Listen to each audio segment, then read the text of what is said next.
नमस्कार, राज की बात में आपका स्वागत है। एक राहुल गांधी हैं जो अमेरिकी दौरे पर गए तो नया नैरेटिव क्रिएट करके आए। वहां से उन्होंने जितनी मीटिंग की, बैठकें की, प्रेस कॉन्फ्रेंस किया, प्रेस क्लब में बातचीत की, उन सब जगह पर हिंदुस्तान के खिलाफ एक नैरेटिव क्रिएट करने की कोशिश की। मतलब हिंदुस्तान कमजोर हो रहा है, यहां लोकतंत्र खतरे में है, यहां अल्पसंख्यकों के खिलाफ कार्रवाई हो रही है, अल्पसंख्यकों को प्रताड़ित किया जाता है। अल्पसंख्यकों में इन्होंने मुसलमानों के साथ अब सिखों के पर हो रहे अत्याचार की बात भी कर दी और इसके साथ ही खालिस्तानी समर्थकों को फिर से वाइब्रेट कर दिया कि कांग्रेस तुम्हारे साथ खड़ी है। यानी कि एक नैरेटिव क्रिएट करके आए कि देखो हिंदुस्तान में ऐसी स्थिति हो गई है कि अराजकता का माहौल है, कभी भी कुछ बड़ी घटना घट सकती है। इसलिए यूरोप और अमेरिका इस पर ध्यान दे कि हिंदुस्तान अब धीरे धीरे कमजोर होता जा रहा है, उसे इन्फ्लुएंस करने की कोशिश करे। जैसे कि कांग्रेस की सरकारों के समय में ये कठपुतली प्राइम मिनिस्टर हुआ करते थे जो अमेरिका के, यूरोपीय देशों के इशारे पे काम करते थे, जो फिलिस्तीन के साथ खड़े नजर आते थे, मुस्लिम देशों की चापलूसी करते नजर आते थे। लेकिन एक पीएम मोदी गए अमेरिका के दौरे पर और वहां पर यूनाइटेड नेशन जनरल असेंबली को संबोधित भी किया, लेकिन इस बीच कई बायलैटरल मीटिंग की और उन्होंने एक नया नैरेटिव क्रिएट किया जो कि भारत का परचम लहराता हुआ अमेरिका में दिखा। चाहे बाइडेन हो या केपी शर्मा ओली हो, यूरोपीय संघ हो या 57 मुस्लिम देश के प्रतिनिधि हो, किसी की औकात नहीं थी कि मोदी से नजरें मिलाकर देख सके। वो सब अपने अपने औकात में बने रहे और चेतावनी भी पीएम मोदी ने दी कि ये वर्ल्ड ऑर्डर जो चेंज नहीं होगा, अगर आप इसी तरीके से भारत को सुरक्षा परिषद से बाहर रखे रहेंगे तो फिर जो अभी हो रहा है वो आगे भी होता रहेगा। भारत भी अपना रुख उसी स्तर पर रखेगा जैसे भारत के संदर्भ में दूसरे देश रखा करते थे और यही मुद्दा उठा जिसके कारण पीएम मोदी की इस बेजोड़ कूटनीति ने अमेरिका की अकड़ तोड़ दी और 57 मुस्लिम देश हैं जो घुटने पर आए, गिड़गिड़ाते रहे कि अब भारत के सहयोग की जरूरत है इजराइल के खिलाफ। और अमेरिका ये गुहार लगाते रहा, बाइडेन ये बोलते रहे भारत के सहयोग की जरूरत है, मोदी के सहयोग की जरूरत है यूक्रेन और रूस के युद्ध को रोकने के लिए। लेकिन मोदी ने भी एक बेहतरीन कूटनीतिक डिप्लोमेसी का इस्तेमाल किया और सबको आश्वस्त किया। पहले तो एक रिजोल्यूशन आया यूएनजीए में, यूनाइटेड नेशन जनरल असेंबली के अंदर एक रिजोल्यूशन लाया गया।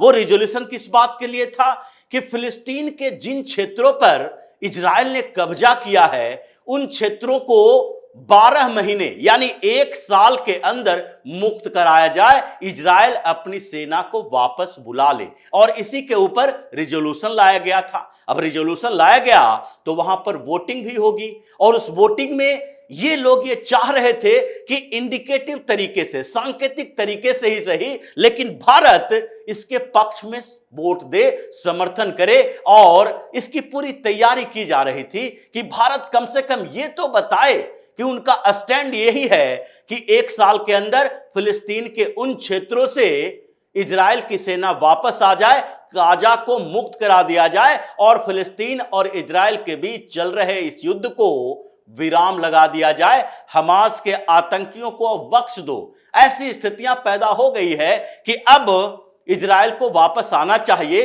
और भारत को स्टैंड क्लियर करना चाहिए कि नहीं, इजराइल वहां पर गलत कर रहा है। ये कहने का मतलब इन लोगों का यही था। लेकिन हुआ इसके उलट, क्योंकि जब ये रिजोल्यूशन लाया गया पीएम मोदी भी उस समय अमेरिका में ही थे, लेकिन फिर भी भारत ने अपना स्टैंड पूरी तरह से क्लियर रखा जो अब तक इजराइल और फिलिस्तीन के कॉन्फ्लिक्ट को लेकर इसका स्टैंड रहा है, जिसके कारण हिंदुस्तान में विपक्षी पार्टियां परेशान हैं। राहुल गांधी, प्रियंका वाड्रा बार बार ट्वीट करके सोशल मीडिया पर, यहां तक कि कांग्रेस का तो ऑफिशियल स्टैंड भी यही है कि इजराइल को सहायता नहीं की जानी चाहिए। यहां तक इन लोगों ने मीटिंग करके अलग अलग पार्टियों को इकट्ठा करके और जनता दल यूनाइटेड को भी अपने साथ रखने की कोशिश की कि भारत मिलिट्री इक्विपमेंट की सप्लाई जो कर रहा है इजराइल को, उस पर रोक लगाना चाहिए। इन लोगों ने तो सुप्रीम कोर्ट में भी एक याचिका दायर की कि देखिए आप सरकार को निर्देश दीजिए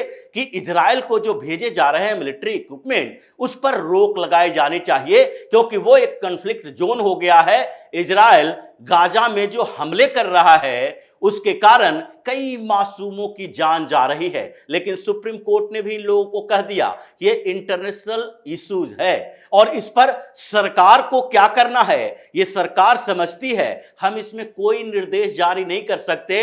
इसकी याचिका को कूड़ेदान में डाल दिया गया। लेकिन यही कॉन्स्पिरेसी अमेरिका में भी हो रही थी। मुस्लिम देश इकट्ठे हो रहे थे। 57 मुस्लिम देशों को लग रहा था भारत को अब इसमें इंक्लूड किया जाए। मोदी से भी बातचीत चल रही थी कि नहीं, आप कम से कम एक क्लियर कट स्टैंड दिखाइए, दुनिया को यह बताइए, इजराइल को यह संदेश दीजिए कि 1 साल का समय है, 1 साल में कम से कम उन क्षेत्रों को मुक्त कर दो जो इजराइल ने इस बीच कब्जे में लिया है। लेकिन भारत ने अपना स्टैंड क्लियर कर दिया। हम इसमें इस रेजोल्यूशन के न पक्ष में है न विरोध में है, हम अनुपस्थित रहेंगे। 43 देशों को भारत ने अनुपस्थित रहने के लिए मनाया।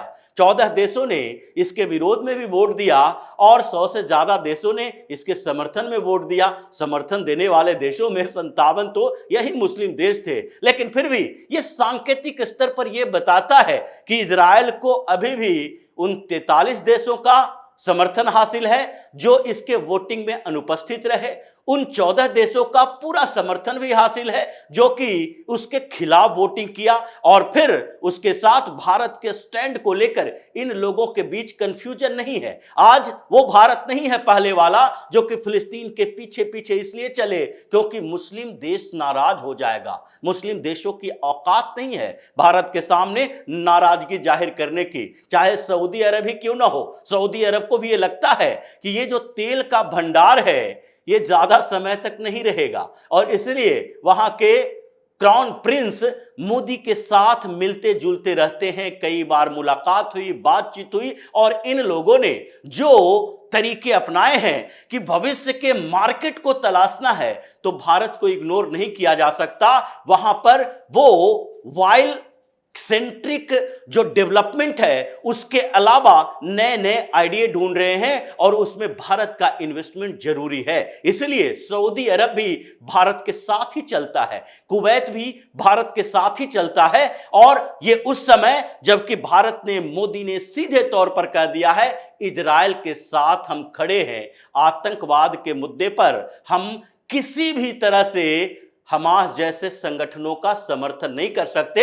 लेकिन इसका मतलब यह नहीं है कि हम मुलाकात नहीं करेंगे, बातचीत नहीं करेंगे। इसी को तो डिप्लोमेसी कहते हैं, कूटनीति कहते हैं। और इसलिए जब फिलिस्तीन के राष्ट्रपति महमूद अब्बास ने पीएम मोदी से मुलाकात करने की इच्छा जाहिर की तो पीएम मोदी ने उनसे मुलाकात की और इस रिजोल्यूशन के बाद मुलाकात हुई। उन्होंने गिड़गिड़ाते हुए कहा आप कम से कम हमारे समर्थन में भी कुछ बातें कीजिए, हमारा समर्थन कीजिए। और वही पीएम मोदी की इस कूटनीति ने उनको भी टेंशन में डाल दिया कि जो हम लोग पहले करते रहते हैं आज भारत वही कर रहा है, पहले भारत वो नहीं कर पाता था। पीएम मोदी ने कहा हम ह्यूमैनिटेरियन ग्राउंड पर, मानवीयता के आधार पर गाजा के लोग, फिलिस्तीन के लोगों के साथ हैं। हम जितनी भी मानवीय सहायता हो सकता है हम पहुंचाने के लिए तैयार हैं। लेकिन आगे की स्थितियां जो स्ट्रेटेजिक पार्टनरशिप है हमारा इजराइल के साथ वो तोड़ नहीं सकते हैं। और इसलिए हमारा स्टैंड क्लियर है कि हम इस युद्ध को रोकना चाहते हैं, शांति स्थापित करना चाहते हैं उस पूरे क्षेत्र में। लेकिन आतंकवाद को समर्थन करके उसे छोड़कर इजराइल को दबाकर यह काम नहीं किया जा सकता। मानवीयता की बात उठाई और फिर महमूद अब्बास भी चक्कर खा गए कि यही काम तो हम लोग सब मिलजुल कर हिंदुस्तान के साथ करते रहे हैं। जब आतंकवाद की बात आती है तो यही मुस्लिम देश बैड टेररिज्म, गुड टेररिज्म के चक्कर में फंस जाता है। ये आदमीयता, मानवीयता, अल्पसंख्यकों पर अत्याचार की बात करता है। हाल में ईरान ने यही बात कहा कि हिंदुस्तान में भी मुसलमान पूरी तरह से सुरक्षित अपने आप को महसूस नहीं करते हैं। ये ईरान ने बोला, जबकि ईरान पर भारत का कर्ज है। ईरान को भारत ने सुरक्षित रखा है उस समय भी जब अमेरिका पूरी तरीके से ईरान को अलग थलग करने की कोशिश करता रहा है और उसके साथ किसी भी आर्थिक संबंध से इनकार कर दिया। कोई भी देश नहीं संबंध स्थापित करेगा, लेकिन भारत अपना आर्थिक संबंध वैसे ही बहाल करके रखा और अमेरिका ने उसे मंजूरी दी, क्योंकि भारत को अमेरिका इग्नोर नहीं कर सकता और यहां के मार्केट को एक्सप्लॉइट करना उसकी मजबूरी है। और इसलिए पीएम मोदी ने इन सारे मुस्लिम देशों की औकात बता दी कि देखो, हमारे साथ रहो या हमारे खिलाफ रहो, लेकिन हम अपने तरीके पहले वाले नहीं रखेंगे। तुम्हारी मजबूरी, हमारी मजबूरी, दोनों की कुछ मजबूरियां हो सकती है, तो उसी के साथ ही समझौता भी होगा। तुम डिक्टेट नहीं कर सकते। मोदी के आंखों में आंखें मिलाकर ये नहीं कह सकते कि हम 57 मुसलमान देश हैं और एकजुट होकर भारत का बहिष्कार कर देंगे। तेल कहां से लाओगे, उसकी व्यवस्था भी हो जाएगी। इसलिए इन सब को घुटनों पर ला दिया। इसी को कहते हैं डिप्लोमेसी, कूटनीति। और वहीं ये जो ज्यादा उछल कूद मचा रहा था अमेरिका, बाइडेन के साथ भी बायलैटरल मीटिंग हुई और बाइडेन के साथ मीटिंग में और फिर क्वाड की मीटिंग में, इन दोनों जगह पर मोदी ने यह साबित किया कि अभी हम यहां पर उपस्थित हैं तो मेरी बात भी सुनी जाएगी, हमको इग्नोर नहीं करो। ऐसा नहीं है कि हम मनमोहन सिंह हैं, जिनके दौर में मनमोहन सिंह जाया करते थे मीटिंग में, सिर्फ सिग्नेचर करने के लिए बैठे रहते थे कि कोई डिक्लेरेशन हो और उस पर हम सिग्नेचर कर दें। ये स्थितियां बदल गई है और जैसे ही क्वाड की बैठक में जापान, ऑस्ट्रेलिया, भारत और अमेरिका के ये प्रतिनिधि शामिल हुए, बातचीत हुई और उसके बाद बाइडेन ने चाइना का नाम लिया और सीधे मोदी ने कह दिया नाम नहीं लिया जाना है। मोदी को चाइना के बारे में सोचना नहीं था, लेकिन बाइडेन अलग दिशा में जा रहे थे। वो सोच रहे थे इंडो पैसिफिक रीजन के नाम पर चीन को टारगेट करते हुए हम रूस को भी टारगेट करें और चीन और रूस दोनों का नाम इस डिक्लेरेशन में शामिल करें। लेकिन मोदी ने सीधे तौर पर मना कर दिया, ये नहीं चलेगा। हम अमेरिका के इशारों पर चलने वाले नहीं हैं। जैसा कि चीन भी आरोप लगाता है कि ये जो क्वाड ग्रुपिंग है, ये चीन के खिलाफ अमेरिका के इशारों पर ये लोग काम कर रहे हैं। लेकिन भारत अपना इंटरेस्ट देखता है, अमेरिका के इशारों पर काम करने वाला हिंदुस्तान अब नहीं रहा है। इसलिए बाइडेन को सीधे तौर पर कहा, हम चीन का नाम इसमें शामिल नहीं करेंगे। हम चाहते हैं कि इंडो पैसिफिक रीजन में जिस तरीके से वहां पर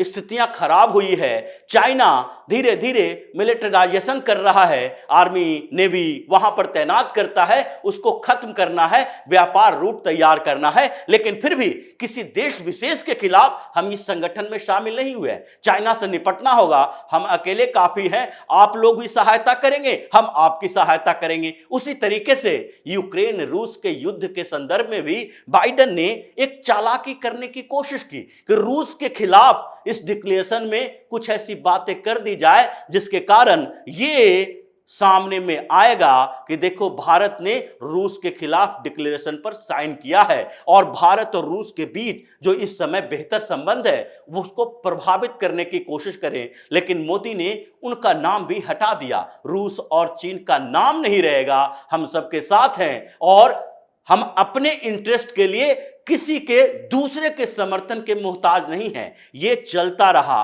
कई बायलैटरल मीटिंग हुई, कुवैत के क्राउन प्रिंस के साथ भी बायलैटरल मीटिंग हुई और दूसरी तरफ केपी शर्मा ओली नेपाल के प्राइम मिनिस्टर के साथ भी हुई और फ्रांस, जर्मनी, इटली के साथ भी हुई। मतलब ये स्थितियां पैदा करके वहां आए, एक नैरेटिव क्रिएट करके आए।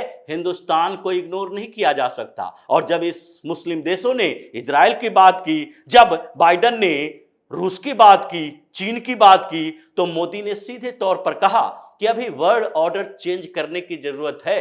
यहां पर जो सुरक्षा परिषद में आप लोगों ने कब्जा करके रखा है, भारत की औकात पहले की तरह नहीं है। भारत अब ये सो कॉल्ड जो बोला जाता है आर्थिक आधार पर कि विकासशील देश ही बना रहेगा, ये विकासशील देश नहीं, अब सुपर पावर के कैटेगरी में है। इसलिए हम इस पर ज्यादा समझौता नहीं कर सकते। अगर आप सुरक्षा परिषद का मेंबर नहीं बनाओगे और कहोगे यूक्रेन रूस के शांति समझौते में आप पूरी तरह से झोंक दो और उसके बाद इजराइल के और फिलिस्तीन के बीच कॉन्फ्लिक्ट चल रहा है उसमें भी इन्वॉल्व हो, तो हम उतना ही इन्वॉल्व होंगे जिसमें मेरा इंटरेस्ट पूरा हो। हम पूरी दुनिया का ठेका तो नहीं ले रखे, लेकिन फिर भी आप लोग इस तय कर लो कि भारत की स्थिति अब कहां पर है, सुरक्षा परिषद में हमारे लिए जगह है या नहीं है। अगर नहीं करोगे तो फिर आगे और कन्फ्लिक्ट होंगे। भारत अभी यहां रुकने वाला नहीं है, यह अमेरिका के ऊपर आकर एक दिन बैठेगा।